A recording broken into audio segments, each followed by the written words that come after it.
Nagdadalamhati ang buong mundo ng showbiz sa pagpanaw ng veteranang aktres na si Vanjie Labalan, na pumanaw sa edad na 83 sa kanyang tahanan sa Australia. Kilala si Labalan bilang isa sa mga respetadong karakter-aktres, komedyante, voice actress, at acting coach na nag-iwan ng matinding marka sa industriya ng pelikula at telebisyon sa Pilipinas. Si Labalan ay naging bahagi rin ng kapamilya seryeng FPJ's Batang Quiapo, kung saan ipinakita niya ang kanyang husay at dedikasyon bilang artista. Ang kanyang kontribusyon sa serye ay hindi lamang nagdagdag ng kulay sa kwento, kundi nagbigay rin inspirasyon sa mga kapwa cast at crew.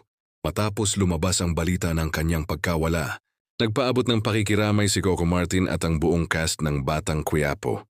Ipinahayag nila ang kanilang taos-pusong pakikiramay sa pamilya ni Labalan at sa mga naiwan, at ipinakita ang respeto sa kanyang mahabang serbisyo sa industriya ng showbiz.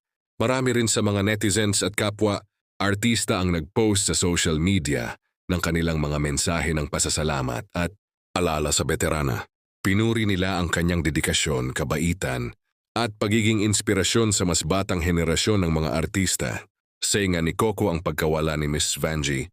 Labalan ay isang malaking kawalan sa lokal na industriya. Ngunit ang kanyang legacy ay mananatiling buhay sa mga pelikula, telebisyon, at puso ng mga taong nakatrabaho at nakasama siya.